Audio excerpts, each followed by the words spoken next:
Hi, I'm Lori. And I'm Kevin, and this is No Longer Ashamed. We are survivors of childhood sexual abuse. And we're here to share with you that if you're a survivor, you don't have to be alone. Our logo is a salamander, and the reason is a fire salamander can survive a fire, and you have survived a fire.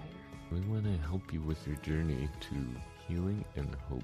We are all survivors together, and we walk this journey together, and you are not alone. By telling our stories, we are hoping that you will have the courage to share your stories as well and find your voice. Because stories are so important, and for so long I know that I wouldn't tell my story, but when I finally shared my story, that's when I got my freedom. And this is our journey and your journey to healing and hope. So come with us. So it looks like you tried to watch a movie and it caused you some grief. No, I wouldn't say it caused me grief, but it was very interesting, the reaction I had to it, because, well, the movie, it's almost Halloween, and one of my favorites for Halloween, even though it's not a Halloween movie, is Rocky Horror Picture Show. And the movie's very irrelevant and also very inappropriate. And I was trying to think of why it was such a favorite of mine, even though it is very inappropriate at times. And I remembered in high school, when I first saw it, I was a junior in high school, I think, and it was kind of a revelation because back then, people didn't talk about stuff like transsexuality or even being gay was a big taboo. But I think what I liked so much was the main characters, even though he was so out there, he used his otherness like a superpower. It was like his superpower he was so different. And I think at that time, for me, that was a big deal because I always felt like I was other. I was different. There was something different about me, but I didn't feel like that was a strength. I felt like that was a weakness. Just so you know, that's not me whining. Seriously? So that seeing him using his otherness as a superpower just blew my mind back then in high school. And I think it's still part of the appeal to me is how he is so blatantly out there, but he uses it as, a power. And so I was thinking, what is the things about myself that are different or that I see as my other power? And I was thinking about, how we did the 3 words to describe you. And what were the words? And so many of them were, I don't have them with me right now, and I'm forgetting them.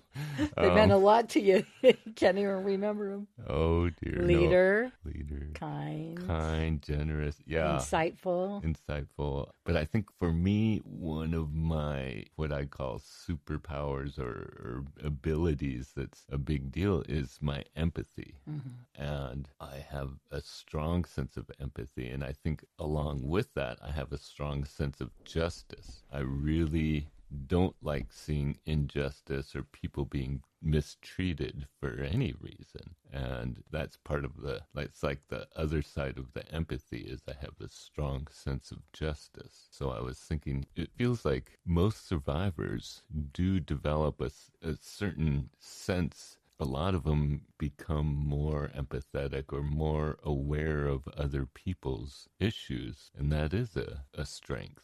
Yeah, and also because of what we've gone through, it's really easy to spot. For instance, somebody that's recovering from drugs and alcohol, they can spot someone who's using better than someone who's not. Yeah. Yeah. So I just wanted to celebrate our otherness. Yeah. And just embrace. There are things that survivors go through, but when we start working on ourselves and start developing and getting healthy and getting good habits, we get these traits that other people don't have. I did a podcast with a lady who's all about joy. Get your joy back. And she says, embrace your weirdness. And sometimes it's easy to look at it as a flaw versus a superpower. So I love that you're recognizing that. Instead of, oh, I'm too sensitive, you're like, oh, I have empathy. And because of that, you rescued a cat this week. Yes, I did. Did not intend to have a cat, and I don't know what we're going to do with it, but I couldn't just leave it there. I'm pretty sure it had just been attacked by a coyote, and even though it wasn't wounded, I was on my way to work. It was 4:30 in the morning, and I was just trying to get to work early, and I see this, I turn the corner, and there's a coyote right there, and it runs away, and right where the coyote was is this cat, and I'm thinking, I can't just leave this cat. It's probably someone's pet, and it's about to get eaten by this coyote. So I called my wife up and said, hey, could you come rescue this kitty? Because I just couldn't leave it there. That's so sweet. And that's the empathy, because you recognize someone hurting. When I was raising my kids, sometimes I was so amazed at moms. They weren't worried about their kids on the playground. Like, we can worry too much and be hyper vigilant. But also there was part of me that's like, I'm glad that I'm paying attention, because I think that if people have never had anything bad happen, it doesn't occur to them. So they may not be paying attention. Yeah, that is another. I know I tend to have hypervigilance a lot of the time, and I know that's a trait that a lot of survivors have, is hypervigilance, which can be really difficult to deal with at times, but it's also really, it's an awareness, and that awareness can really be helpful. Yeah. Yeah. Isn't it interesting how? So I'm watching this series. It was a book I read, and they've turned it into a TV show. It's called Will Trent. And Karen Slaughter is the author. And he and it's not really his partner, but they both worked together at the police station, but they both came from a group home. They were both abused as children, neglected. And so watching them try to be police, and he's over hyper, he recognizes he's like the most amazing crime scene person because he sees things no one else would see. And then they're portraying her as a little more reactive. When she gets triggered, rather than going to him and saying, hey, I saw my childhood abuser and I need to work on this, she's going to figure out a way to kill him. You know what I mean? So it's kind of showing the two sides of that. And it's been interesting to watch because of what it makes me realize is the work I've done. And that if you're going from this extreme to her extreme, that there really can be not the middle ground, but there can be a middle ground. And maybe they'll get there throughout the series, because I think it's really well set up, but it just has really made me aware of when I don't deal with my stuff, it's going to come out one way or another. And so why not do the work, do the counseling, instead of continually hurting the people we love by shutting down, not telling them what's going on, and thinking we can handle it ourselves, and actually making bad decisions. You know, maybe we have time to think about it and we don't try to poison the person who abused us when we're a policeman. But what I'm saying is it's irrational. But unless you're getting help, you don't even recognize the irrationalness of it. You just see that they're going to hurt somebody else, you know, and she is just on this rampage. Yeah, and she reacts. What was that called again? I'm really interested. Will Trent. Will Trent. Will Trent. It's a series, and it's really good. And I like it because it shows the dysfunction, but also it really shows the crisis of what people who have had to struggle in their childhood go through just trying to be a normal adult, where everyone else seems to just be able to figure it out. And so I think it really, for me, it's get counseling. I'm like yelling at my TV. Just get some counseling. Come on, you can do it. Yeah, I like it. I'm interested. I'd like to see, because it's not something that's portrayed realistically on TV. No, you've always, often. Yeah, it's like you've got the old, the curmudgeon policeman who was maybe raised in foster care by a single mom, but they don't really deal with his issues. He's just rough to be around. And then you kind of fall in love with him, even his, gruffiness. But this is really showing, hey, we have some things and this is triggering me. Am I going to cope with it? And like at one point he calls her and says, hey, this happened today. I'm struggling. Just wanted you to know. Where she won't do that. She won't give it up. She's holding on so tight. Yeah. Wow. Yeah, it's nice to see that they're working to portray it more realistically. It's something I think, we all want, is just for it to be out there and for people to know survivors are there in everyday life. You probably know several people that are survivors and you're not aware of it, but because, they're just coping like everyone else. But there are issues that we go through that not everyone else has. And it's not always easy. Yeah, and that there is help. And I just did an interview with this amazing lady, Jennifer Henzel. She went through a interruption. That's my other podcast. Her husband was crushed by like 12,000 pounds of wood in his job, but he survived. But what she said is what really turned them around and helped his recovery was he had been coaching some kids football. Well, all the parents came and supported him. And what her thing is with podcasting and women podcasters is she's created a community for them all to go and talk and share ideas. And this idea of community is so important. And I know for you, you had your group therapy, then you had the Survivor webpage, which has helped so many people. And I think finding a community where we can just say what we need to say unfiltered and not be judged is so helpful. Yeah, it's so important because until then, you're always going to feel like the other. At least I know I always felt like the other. And you don't fit in. Yeah, I didn't fit in. There was something different about me and it wasn't good. And so until I actually got to interact with other survivors and got to find out about them and what their struggles were and what they were going through, and I felt like I wasn't alone. I wasn't like everyone else, but there were others that were like me, and I can relate to them, and they could relate to me, and we can just share our experiences and learn from each other. And you might already be in a community, maybe a church or some kind of group, but it may not facilitate talking about recovery at this point. So finding a group of like-minded people, then as we get familiar and we're able to talk about our recovery, we may be able to bring it to another group in a way that's helpful to help them help people in recovery. And so it feels like such a gift if you can find a group, a recovery group, adult children of alcoholism, adult children of abuse group to be a part of, so you can feel seen and heard, and you'll say, wow, that they're like me. I'm not so other. I'm not so different. And how do we turn that into our superpower?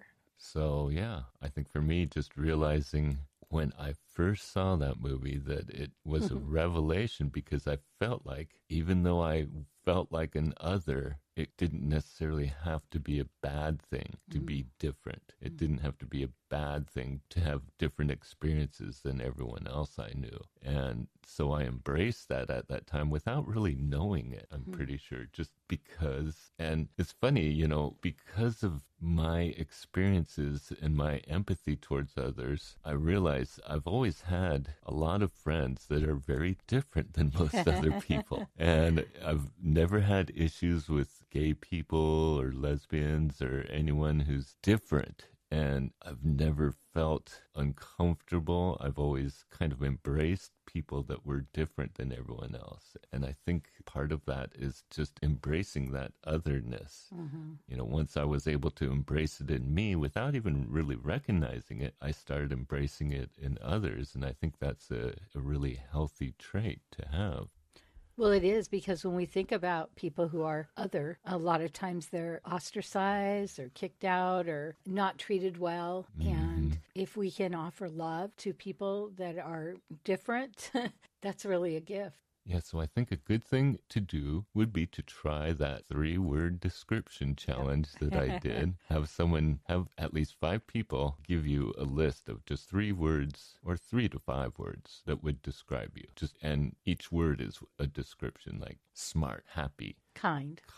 And from that, you can kind of learn what your superpower, your gifts are, what people recognize in you, and you can embrace that and start to develop that even more, or even learn why you have that characteristic. Yeah, and I remember when you did it, what a gift that was. You were so surprised. It was awesome. It was hard for you to do the ask, but it's such an amazing thing, because you make that list, and Kevin doesn't know where his is, but I imagine he's going to go find it and look at it again, and it builds you up. It kind of gives you the confidence, like when you're feeling other, when you're feeling like you don't measure up, it kind of gives you that confidence of, oh, wow, this is how other people see me, because I think people see me the way I see me. And I'm always surprised when they don't see me the same way. And so to find out that people do think of us differently and in very positive, amazing ways is so healthy. Oh, gee, there's your list. Let's hear it again.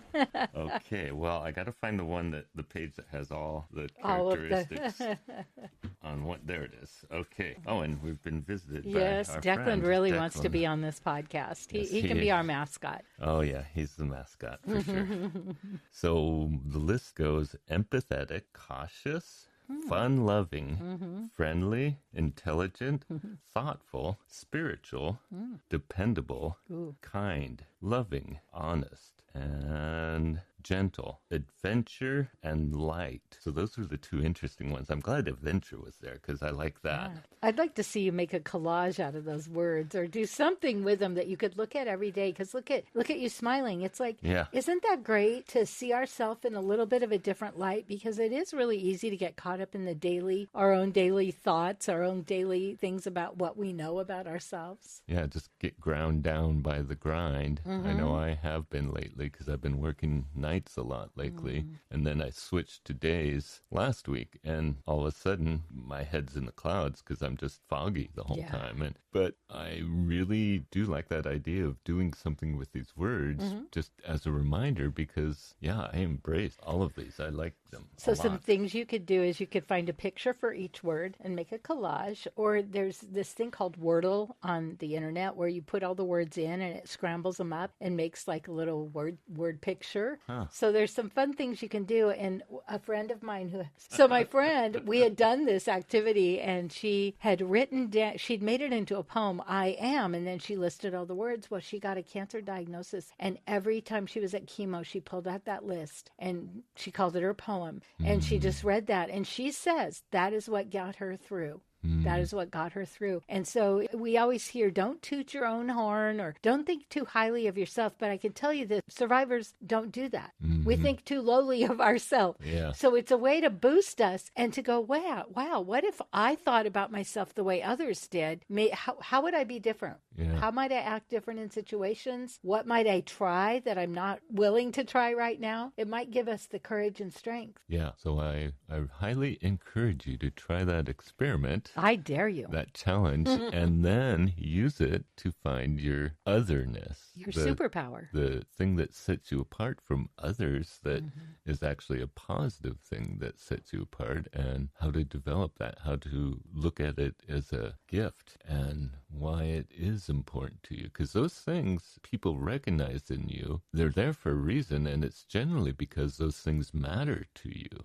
And you might not be aware that people recognize that in you, but when you do become aware that people recognize that in you, then you realize that's something that people find important in your life. And so it's good to kind of reflect on why it's important in your life. I know I did that after I did the challenge and thought about why each one of those was important to me, and it really helped me to embrace them. And why this matters is, remember when Charnel and I were doing those retreats? So we did an activity similar to this, only the people didn't know each other. So we gave them some things to say, just like some questions, so they could say something about themselves, and it could be real or made up. But at the end, they would get in these groups, we called it good gossip. And these people did not know each other, they'd be in groups of 3. And because of what each person said, they'd say, oh, you're adventurous, oh, you're this. And then at the end, we'd go through the list, and the people, everyone got a list, and they would say, how can they know this about me? Because see, who we are inside really does shine. We just don't see it, or we may not believe it, but who we are shines even to strangers. Yeah, and also when you realize what's people recognize in you, and if you feel it is important, then it's something you might want to make more obvious in your life. Make it more of a big deal in your life. Make it more of a superpower, and because it obviously matters to you. Yeah, in fact, a lot of times when people are unemployed, I suggest they volunteer. They're often like, I can't, I got to get a job. But when we go volunteer, we usually volunteer in a place that we have some passion or some thoughts about. And then we see a side of it that maybe we never even understood, which opens the doors to other work or other things that we might end up doing. Yeah. So what is your otherness? And what is your superpower that comes from that? Right. That you've been pushing down, and now we're going to say celebrate it. Celebrate your weirdness, your otherness, your whatever it is. Whatever it is that you have. Did you have a name for your otherness, or is it just otherness? I only thought of otherness. Yeah. And I'm not sure yet. Yeah. There might not be a name to it, but it's like a feeling where it feels like I'm not the same or I don't belong. Yeah. And that's the way I felt, was I'm not the same and I don't belong. But now that I embrace it, I feel like this is what makes me different from others, and this is why it matters. Can you imagine a world that we didn't have the help when we were kids, but there is now? Can you imagine a world that would embrace a child right away, that we wouldn't have had to go through all those years of feeling not belonging, and for you doing drugs, for me whatever I did to avoid it, and like I never felt like I fit in at church, and though I taught classes, I went to women's groups, and I'm not going to say they didn't make me feel like I belonged. I just didn't. I never felt like I belonged at church, and it always hurt my heart. And it wasn't until I started to get well that I started to find the places that I really thrived and I felt like I belonged. And man, wouldn't it be great if we could help someone do this sooner than later? Yeah, and that's why we're doing this, is so people will recognize they don't have to hide.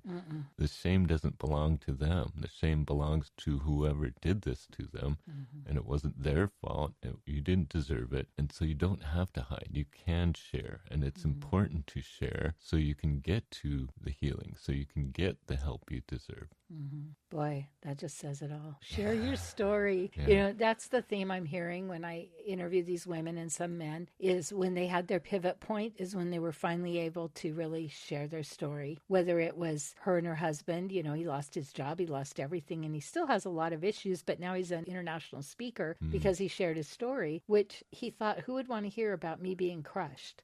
You know, but he realized that getting well was a lot of can't. I can't, you know, he had to learn how to walk. He had to learn how to, and so many times, this woman, I went to a network meeting last night, and she started this amazing women's network, but after like 30 years of marriage, her husband up and left her, and she had been home. She had never done anything. And she just decided, I've always wanted to make videos, no training. She started these videos. She created this whole network. Like, so, you know, it's that thing that helps us pivot even after we've had difficult, challenging times. Yeah, and so many of the people we have interviewed, that's, you know, we always ask, what advice would you give to someone listening? And almost unanimously, they all say, find someone to share your story as soon as you can. Find someone when you're ready, and when you know someone that's safe, share your story. So, boy, that's a great ending. Yeah. Share your story. One way or another, find a way. Isn't that a saying? One way. One way. And then find your otherness.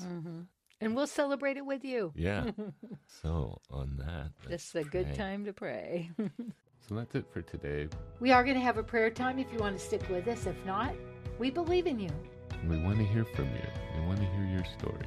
If you like this podcast, please rate and review, because that's how other people can find us. And we really want to spread this message. Father, I thank you for all the blessings you've given us, and especially for the gifts that you have given us that we can use to help you and to help others in our lives, the way we can be of benefit to others. And you have given us these gifts for a reason, Lord, and you want us to use them. But first we have to find out what they are. So, Lord, I just pray for anyone listening that they wouldn't feel ashamed about being different, that they would feel like it can be a good thing and they can use it to do good things and to help others. And I just pray they would feel blessed by their gifts, and that they would find ways of using their gifts to be a blessing. In your name I pray. And I thank you, Father, that we're all so individual. And it's really easy to think anybody can do what we can do, but nobody can do it like we do it. And our story is never going to be the exact same as somebody else. Our story may touch one or two people, and that will make all the difference. It may touch 100 people, but that our story matters, our life matters, and that our individualness is to be celebrated rather than thwarted, even though we may have been shushed or pushed down as kids, or, you know, told to not be that way, not do that thing. But Lord, that you have given us the freedom to explore who we are in you, and that you love us exactly as we are. And this one's hard for me, exactly where we are. Like, you're not waiting for us to get to a certain point where you go, okay, now I love you, but you love us in the midst of whatever we're going through. And I'm so grateful. I'm so grateful that you can see past all of the abuse. And Lord, I know I struggle with trusting you, because trust is the issue with survivors. But I know that I just say, I trust you. And pretty soon my brain starts to follow. And it is a process. And I thank you. I thank you that we can have these tools to work with to help get well and to help others. And thank you for our otherness. Thank you for our superpowers. In your son's holy name, amen. Amen. Amen.